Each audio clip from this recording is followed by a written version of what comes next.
much for joining us tonight. So tonight we have Finding Your Place in the Climate Movement.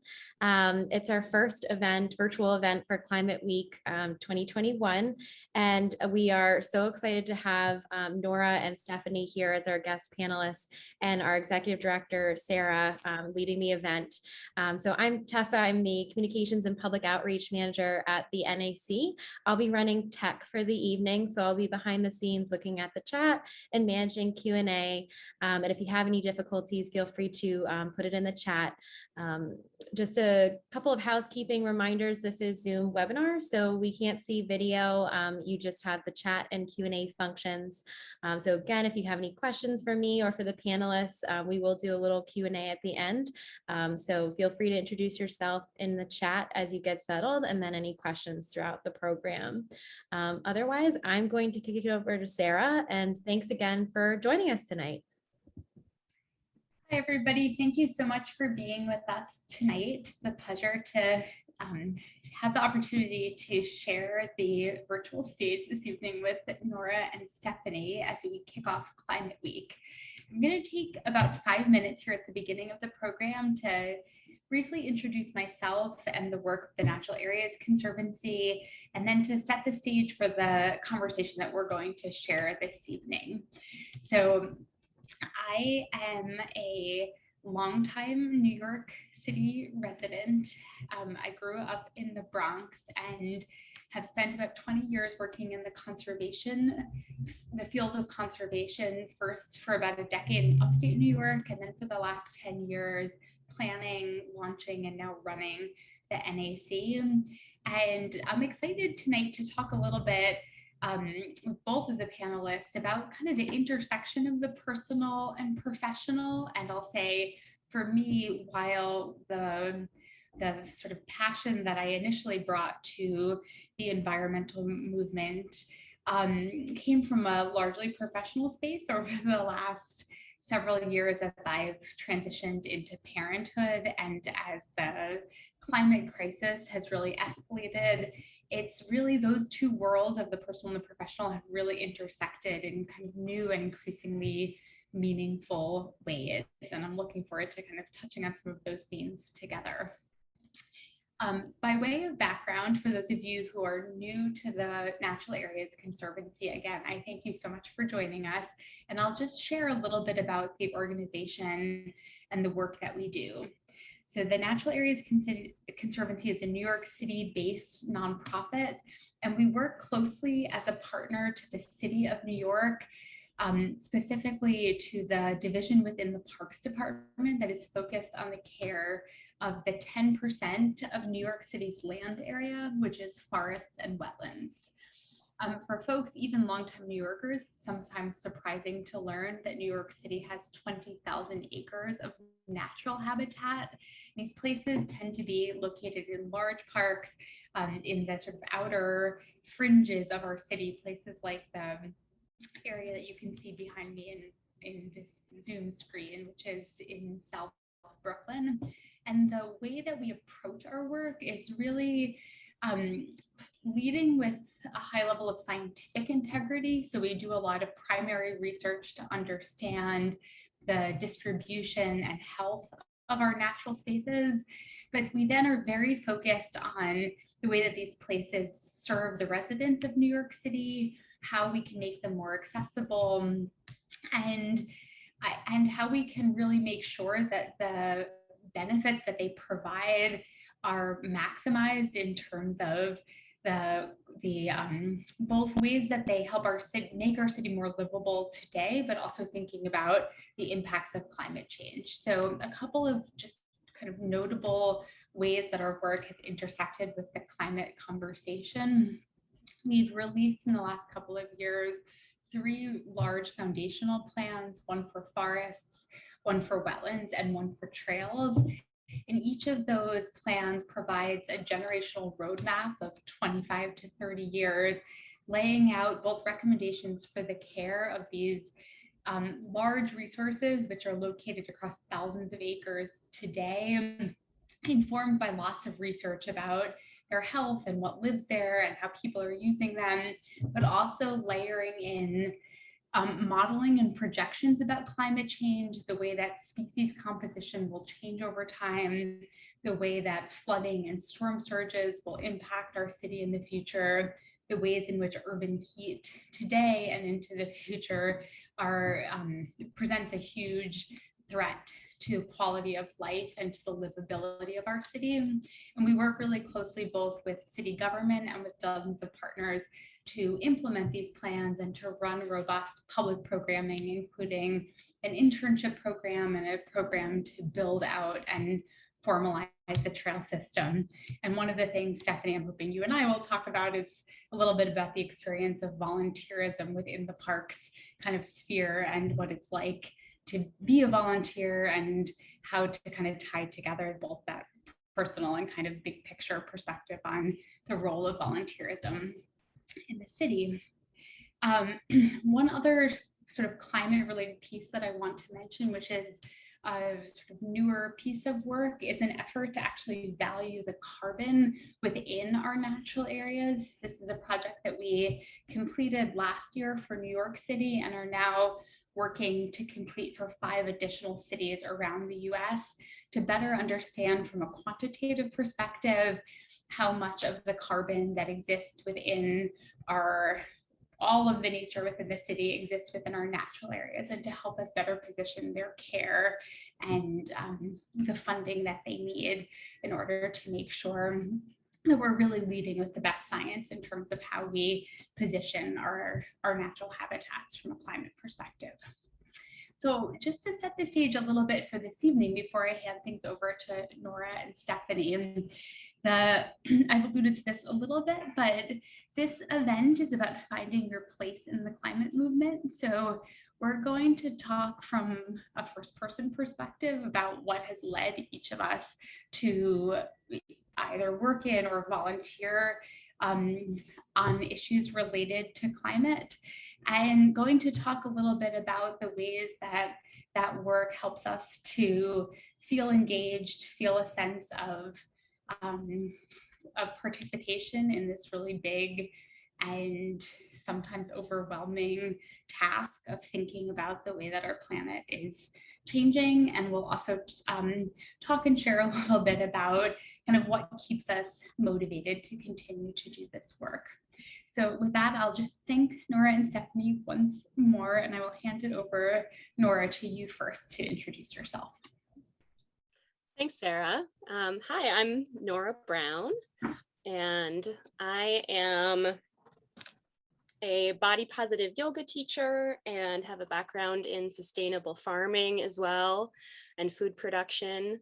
And I live in upstate New York with my daughter Rose, who's 15 months old, and my son Alan, who's 7 years old, and my husband. And I grew up in northern Pennsylvania, was born and raised there. And then as I was getting to be a teenager is when the fracking industry came to that region of Pennsylvania. And that is essentially what drove me out of my home state and to upstate New York, escaping essentially the travesty, the environmental travesty that fracking is. So that's informed my work to a huge degree. Stephanie? Sorry, I forgot to unmute. Hi, I'm Stephanie Fu. I'm a journalist and a writer. I used to be a radio producer at places like Snap Judgment and This American Life. And my book, What My Bones Know, is a memoir about healing from complex PTSD that will be out in February. I started volunteering as a super steward in the beginning of this year, essentially weeding invasives and being a navigator in Forest Park. And I go out about twice a week volunteering and staying out for a couple of hours at a time, either planting or weeding with Forest Park gardeners or by myself. And I'm excited to talk more about that. Thank you both.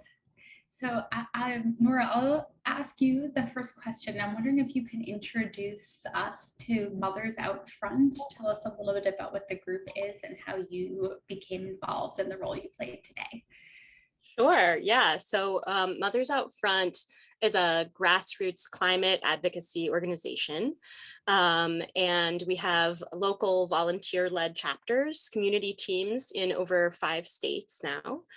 And I've been volunteering with Mothers Out Front for about 3 years. I am the team's outreach coordinator and wear some other hats as well. And I'm on the regenerative agriculture committee there.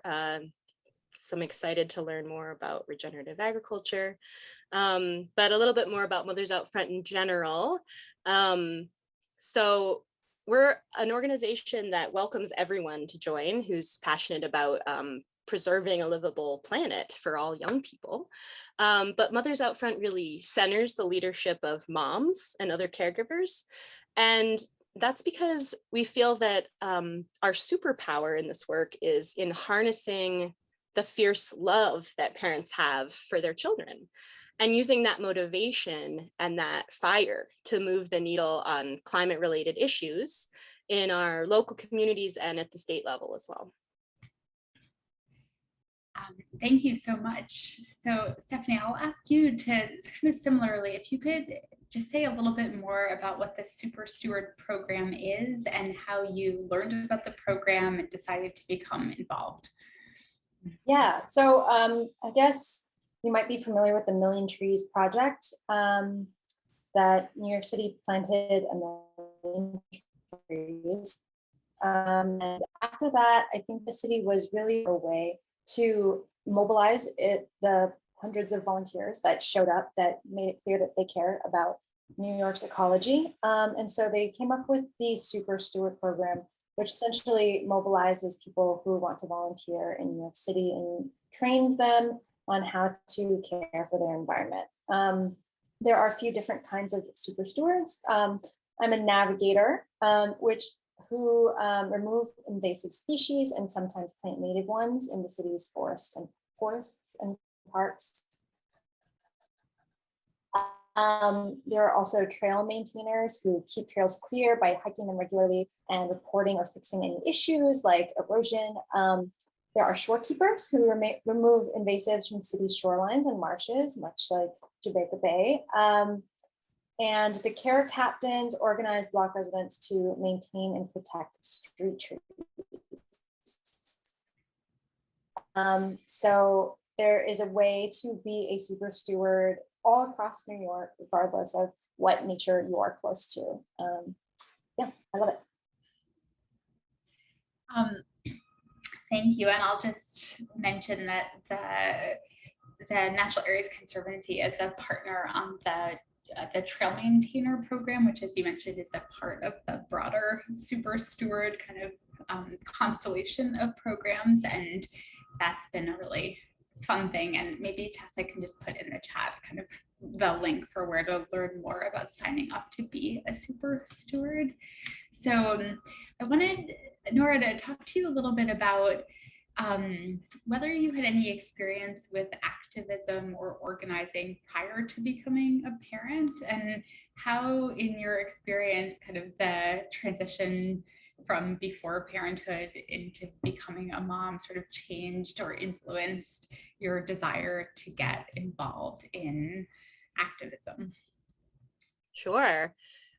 Yeah, so the climate crisis is something that I've always been aware of, or when I was a kid, we called it global warming, right? But for sure, my sense of threat about the climate crisis was hugely heightened by becoming a parent 7 years ago.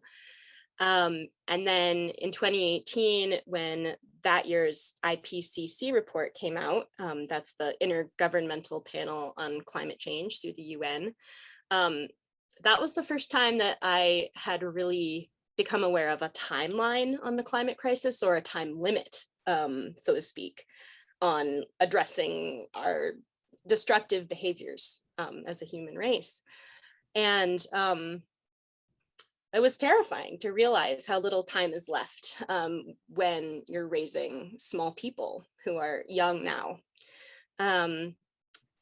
And I knew that I needed to push through my fears and all of the logistical problems of time and capacity that come with parenthood and find some way to get active. So I put my feelers out locally, and I'm really grateful that I found my local chapter of Mothers Out Front Tompkins, because it's a really supportive community that's made up mostly of mothers and grandmothers and other folks who understand the complexities of doing this work and raising kids, and really empower each other to lead while working like with and around those complexities. I have a follow-up question that relates to that. I'm wondering how you as an individual and the group, maybe more broadly, message the urgency of climate change to kids, which I imagine would be sort of a complicated balance to strike in terms of wanting to express your passion for this topic and why you feel it's so important, but also wanting to keep things age appropriate and not too scary. I'd be curious to hear a little bit about that piece of your communications. Sure. Yeah, age appropriate is really the key. Like you said it. I feel personally with my own 7-year-old that this is a pickle that adults got our world into. It's not his emotional responsibility to be worrying about this literally existential threat at his age. And that's how I feel about it personally. And so that although he knows the basics of the problem and can see for himself the ways in which our environment is changing, I don't personally believe that it's little kids' responsibility to carry around a lot of fear and anxiety about this issue. And so I think that scaling up the urgency as kids get older is really the way that we like to approach it, based on kids' maturity level and age. And really we focus primarily on activating parents around this. And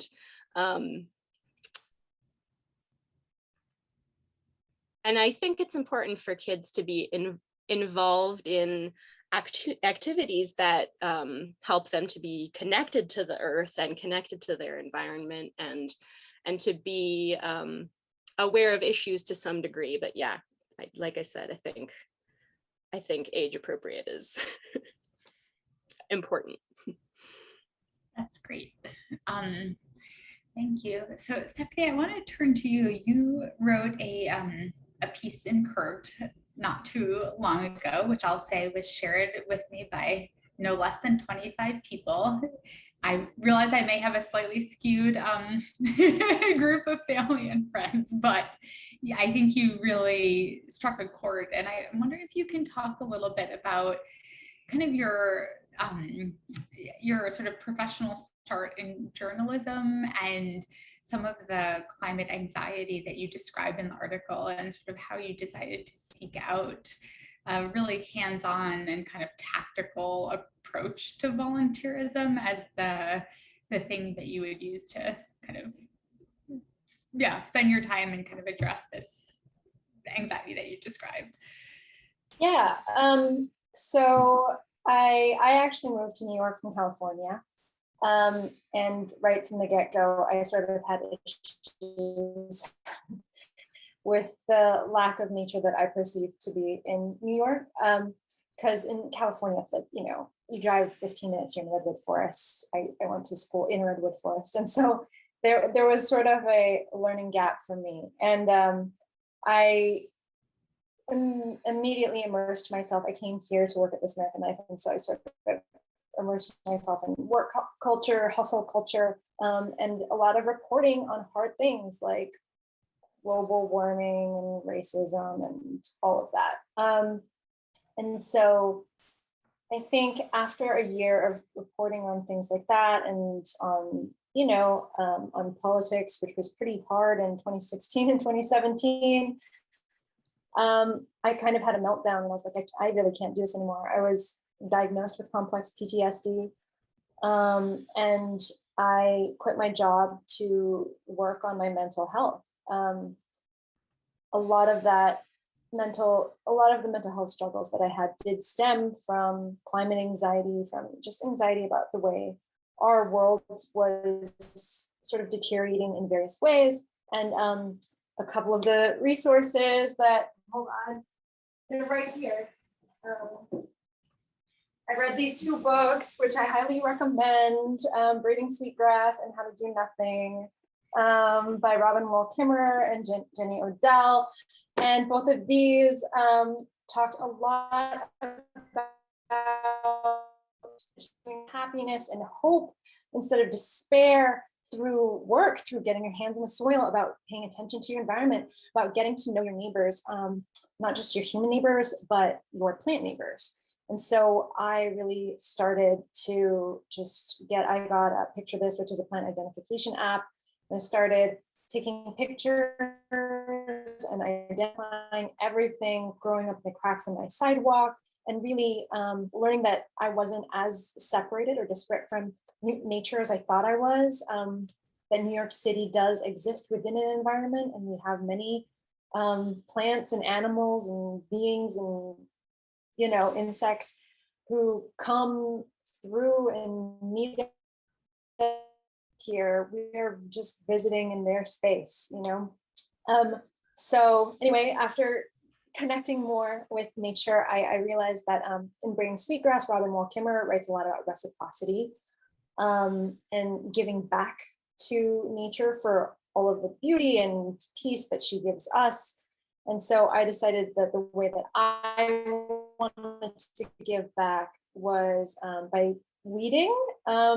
So I knew that garlic mustard, for example, was really bad for trees, for mushrooms, which have a network, facilitate a network underneath trees and allow them to talk to each other. So I started going out and pulling garlic mustard. I started pulling some English ivy. I didn't know that it was an irritant, that it had oils on it that could give you a rash. I got a rash. And then I was like, I would love for somebody to tell me how I could be useful here, and also tell me how to not, poison myself. And so I got in touch with the Super Stewards, whose primary goal really is to save trees in New York City. And young trees do so much for the city, or trees do so much for the city. They, the London plane tree in particular, which is the tree on like New York City Parks logo, just removes several pounds per year of toxic pollutants from our air. It, a single London plane tree can consume something like 50,000 tons of CO2 every year. And so, realizing that I could help save one or two trees maybe every time I go out and I'm removing invasives, I was like, wow, this is a significant difference that I'm doing for the air quality, for the ecology of this city. At the same time, I was really getting personally invested in all of the plants around me, facilitating a relationship with them, helping my climate anxiety, easing it by actively doing instead of despairing. So that's my origin story. Thank you. Thank you so much for sharing that. I think just to kind of reflect on a couple of the themes that you mentioned, one of the things I hear a lot when people talk about the climate movement is the balance between sort of big federal, state, international policy initiatives and the kind of regulatory and collaborative but government-led approaches that are necessary, and then that sort of in contrast with the desire for individual action and the role that the activities of an individual person or community can play. And it's really inspiring, Stephanie, to hear about you finding meaning in direct personal action, but also the ways in which that action directly is supporting the community where you live and the parks that you spend time in. And I'll say, somebody once described natural areas in the urban context as very large and complex potted plants, which I think is an oversimplification. And there's a lot of natural systems at work that really keep these places thriving, but they also do need a tremendous amount of human care and intervention to counter the incredible stressors of both climate change and just use by millions and millions of people. So thank you for your service in helping to take care of natural spaces within New York City. Sure. And I wanted to add one small thing too, Yeah. just that the Super Stewards provided tons of great training and one-on-one support. And they are really just, I was interested in just botany in general. And they taught me where to find all the good service berries to eat in Forest Park and what is the difference between, like, how to identify any tree that I wanted. And they have just been super great at educating me. And I just want to plug that element of. Thank you. That's wonderful. And I wanted to kind of tie together Stephanie, your reflection with Nora. I wanted to hear a little bit about in the Mothers Out Front, website and sort of materials, there's both information about sort of local action and ways for individuals to get involved, but there's also information about federal and state policies. And I'm wondering if you could maybe just share a little bit at kind of a high level of what some of those key topics are that the organization is focused on, and to the extent that this is sort of within your wheelhouse, kind of how those issues tie to the climate movement and to the sort of concerns of the membership of the organization. Yeah, it's not entirely my wheelhouse, I'll be totally honest up front.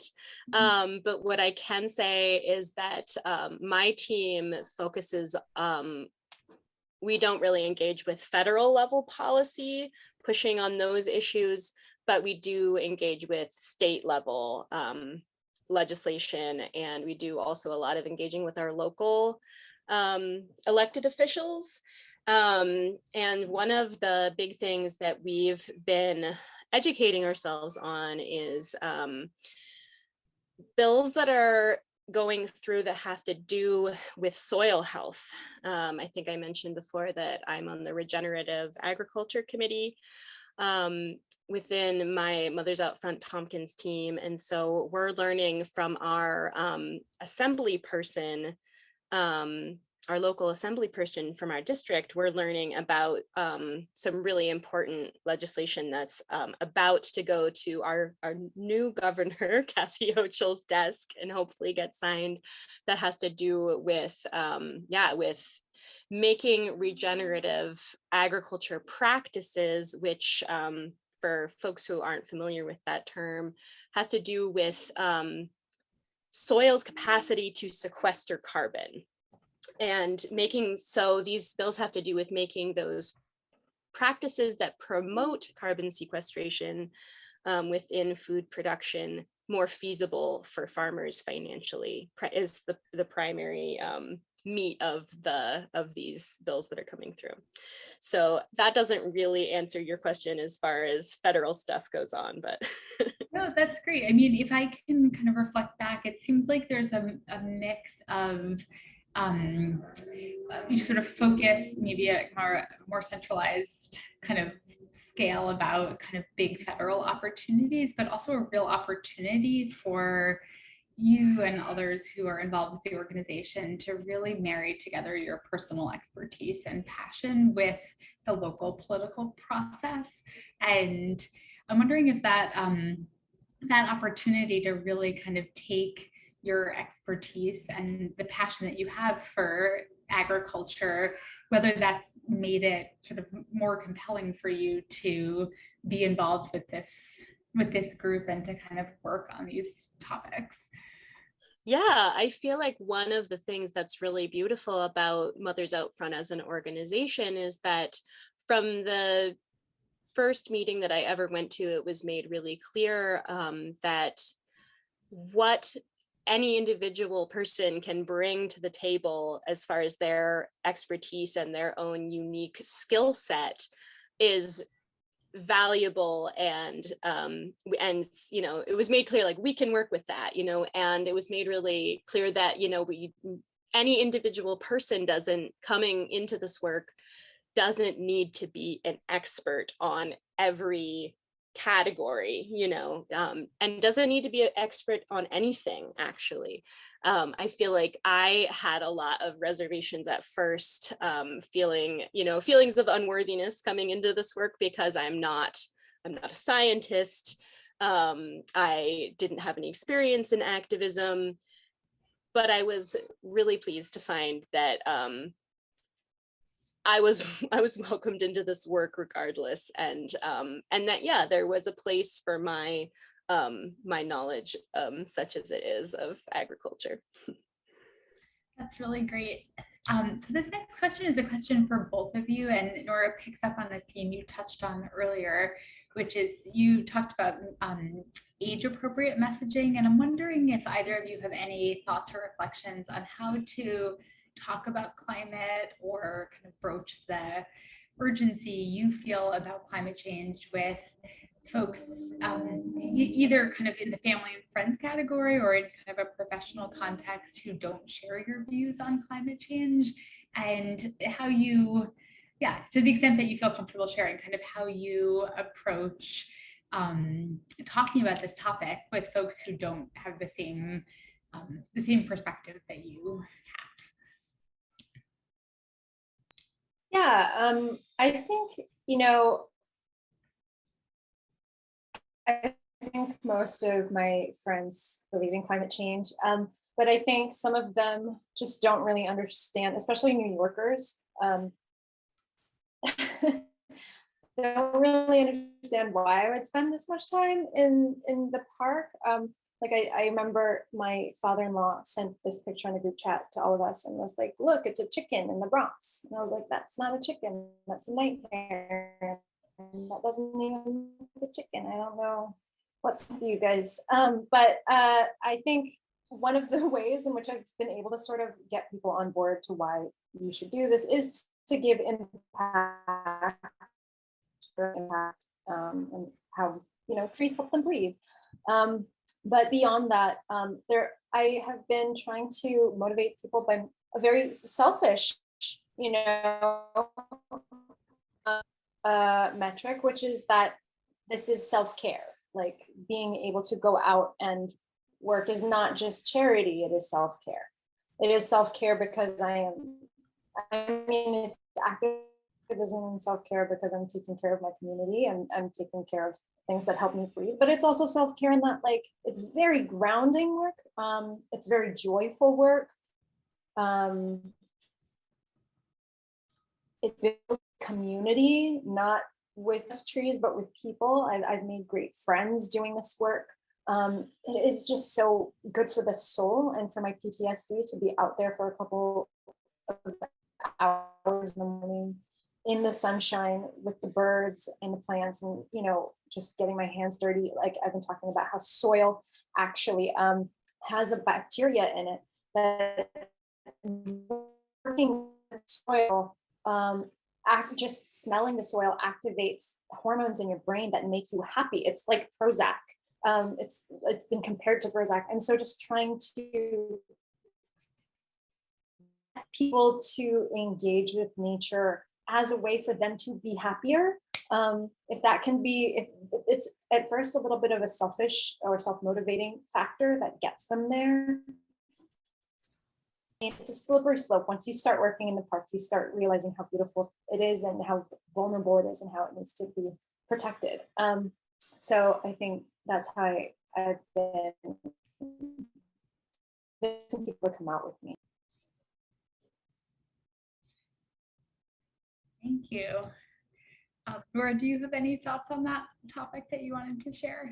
Sure. Yeah. Well, what comes up with me with that question, I would love if I had a magic formula for convincing climate deniers that this is a real issue. It's absolutely mind-blowing to me that anyone would not see what's happening. But I really personally choose to focus more on, I think I've seen studies recently that show that most people actually do believe in the climate crisis. I think that climate deniers are kind of a minority at this point, thank God. And so I like to think a lot more, rather than convincing people who don't believe to believe. I like to think a lot more about all the people who do understand that the climate crisis is happening and do understand that it's an issue. How do you shift those people into action in their communities? Because that's a huge demographic of people. So if all the people who understood that it was an issue were taking action in their communities and their home states, we would be able to shift this thing so much faster. And kind of, to follow Stephanie's point a bit,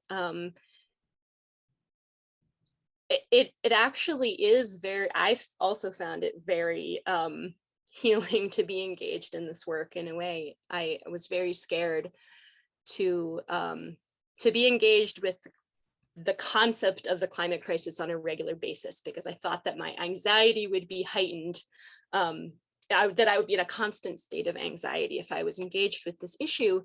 But I've actually found that the opposite is really true, that being in community around this issue, being in conversation with people who are on the same page with me about it, has really alleviated a lot of my anxiety, and knowing that I'm active and doing my small part about it has alleviated a lot of anxiety for me. And then, sorry, I had another point that I just lost track of.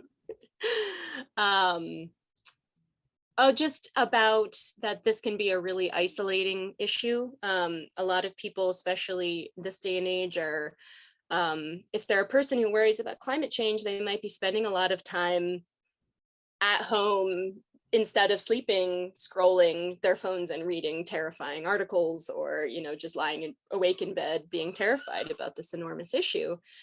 And so engaging with your community and engaging with other people around this can really undo a huge amount of aloneness that a lot of people feel when they think about the climate crisis. Thank you both so much. I really resonate personally with a lot of what both of you just said in your answer to that question. And I wanted to offer what I hope will be a fun question for you both, which is, I'd love to hear about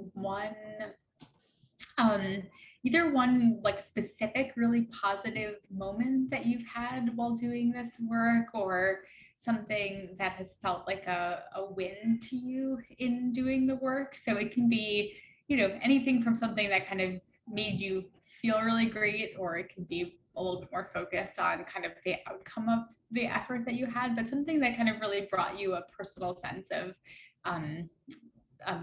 purpose or joy during your engagement on this topic. Yeah, I can definitely think of some things. Early on in my time with Mothers Out Front, an issue came up around a local power plant, which was at the time one of the last remaining coal power plants in New York State. And it was decommissioning, the coal burning facility was underway, but it was up for purchase by a company that was going to convert it to generate electricity using fracked gas, which would have been trucked in from Pennsylvania. And so this was an issue that my local team was working on when I first engaged with my team. And very early, it was brand new to this work, and it came up, this issue came up in front of our local county legislature. And so we cast a wide net and gathered about 100 people to come and give testimony in front of our county legislature. Back when we could actually go places in person and actually be places together.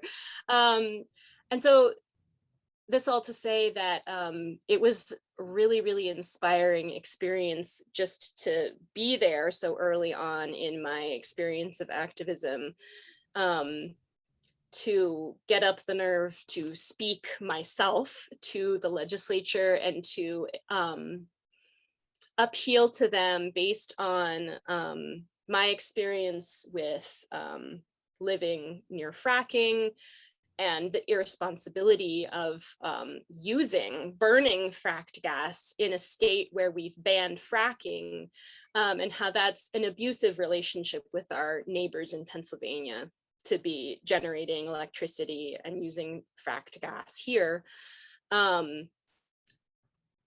So I spoke to the legislature, about almost 100 people spoke to the legislature, and they voted for the strongest resolution against that recommissioning with fracked gas.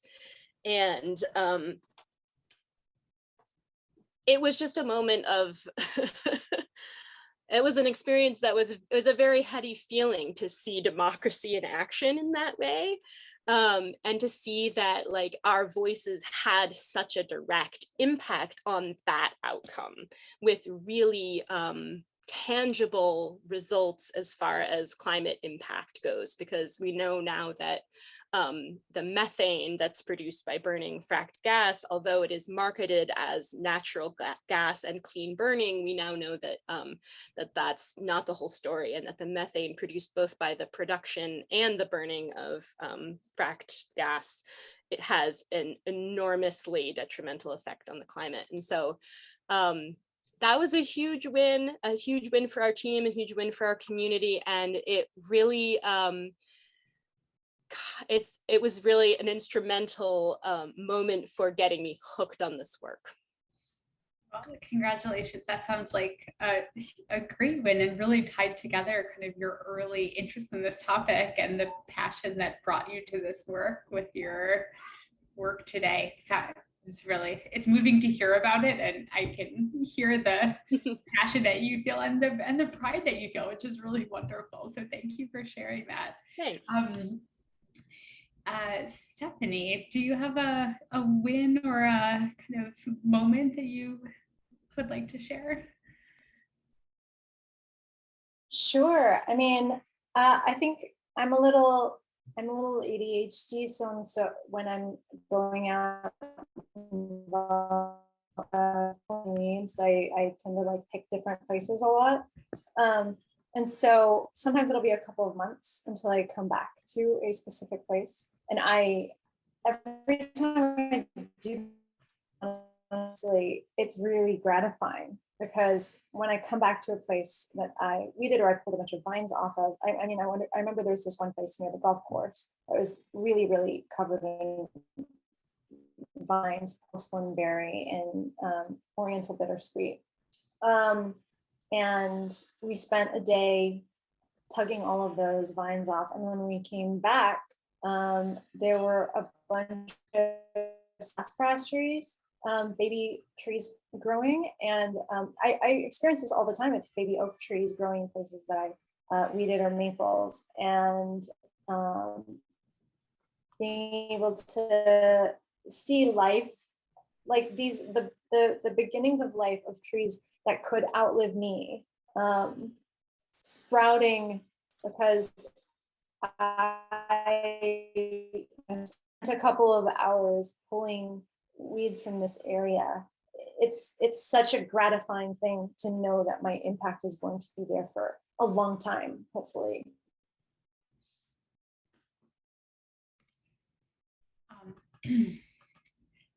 Thank you. So I have a final kind of prompt for each of you, and I think you can take this in any direction you wish.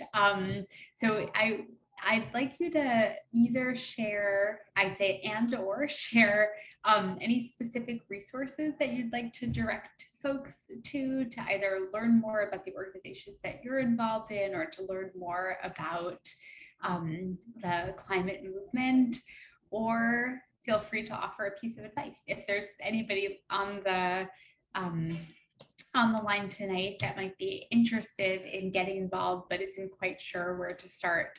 So I think you can feel free to touch on either or both of those. And yeah, would love to kind of feel free to sort of directly address the attendees this evening. And if you have any specific thoughts for them about how they might learn from your experience or deepen their own involvement.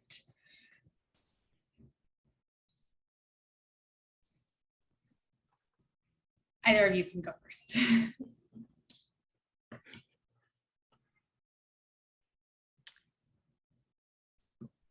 Well, let's see. Mothers Out Front is, online on Facebook, and mothersoutfront.org. I definitely highly recommend checking out the website, and for anyone who's interested, seeing if there's a chapter local to you, and if not, start one, because this is work that needs to happen. And for parents, this is such an excellent route to go, and as far as advice goes, if you're new to this work, I guess I would just reiterate a couple of points that I've touched on, which is that engaging with your local community, I can't stress enough how important this is for folks to get involved. I feel a bit like sometimes our culture focuses too much on the individual responsibility piece when it comes to the climate crisis. Individual lifestyle changes that folks can make. And I don't mean at all to imply that those aren't important. I think that we do all need to examine what we're doing in our lives and the impact that that has. But I think that it can be dangerous in that folks can feel like maybe they've made a couple of changes, maybe they're, not flying as much, or they got a hybrid car, and those are excellent things. But I think that sometimes folks can feel like, okay, now I've checked that box and I don't need to do anything else. And then that feeling is heightened by that it's a very scary issue to be engaged with. And so I just think that remembering that engaging with your community around these issues is so important and so urgent, and that you might be surprised that it may feel like self-care to be engaged and in community around these things, and that you don't need to know everything going into it, and that your skills, whatever you're bringing to the table, will be so useful and so valuable. It doesn't matter how many facts and figures you have memorized about the climate. The fact that it's an issue and that it needs to be addressed right now is enough. Thank you so much. Stephanie? The simplest and lowest stakes ways to help out. I think being a care captain, if you're going to join the Super Stewards program, is very easy. It's sort of like, how can you water the trees on your block? There's also, I know a woman who, when she's feeling low, she'll just bring a couple of trash pickers and trash bags to Prospect Park, and she'll start picking trash. And more often than not, people will ask her, "What are you doing?" and pick trash with her. And it's a way to make friends, and it's a very, very simple way to protect our green space. If you want to start researching, going deeper, I think NYC H2O does some good work in mobilizing volunteers. Again, I think these two books are really great. I think reading Indigenous writers has been really helpful for me, because although they comprise less than 5% of the world population, Indigenous peoples protect 80% of the Earth's biodiversity. So I think learning from, as an immigrant, learning from the people who stewarded this land for thousands of years before I came here has been really inspiring and helpful. Let's see, and just that there's really unique ways to help, like maybe you are, building oyster cages because that's what you want to do, or a lot of a really, really important part is education. And so, I know a wonderful horticultural therapist who teaches high schoolers how to farm and prisoners how to farm, and people with developmental disabilities how to grow things, and being able to share nature with the people around you, even if it's just friends and family, being able to tell them stories about the things that they see and have them have a closer appreciation, or encourage your friends and family to learn how to have a better relationship with plants. Or maybe it's, your kid's classroom that you take out and go take them for a walk around Prospect Park or something like that. You never know when you're really instilling a bud of something in someone and making a significant difference. Well, thank you. And I want to just thank both of you really sincerely for all of the work that you do and for taking the time to share your thoughts and experiences this evening. I feel like I'm coming away inspired and with a sense of renewed purpose. I do think that there is something really, a really strong common thread between your two experiences, which is the sort of internal experience of experiencing the existential sort of threat of climate, and the way in which we interact with and really make a place for ourselves and our passion in our immediate communities is so foundational to how we frame kind of the big picture around this question. And I'm really inspired by the work you're both doing. So I want to just thank you again very much for taking the time. I want to thank all of the attendees for joining us this evening. And yeah, look forward to the rest of Climate Week and to continuing to work together in the weeks, months, and years ahead. Thank you both. Thanks so much, Sarah, and stay hopeful, everyone. Happy Climate Week.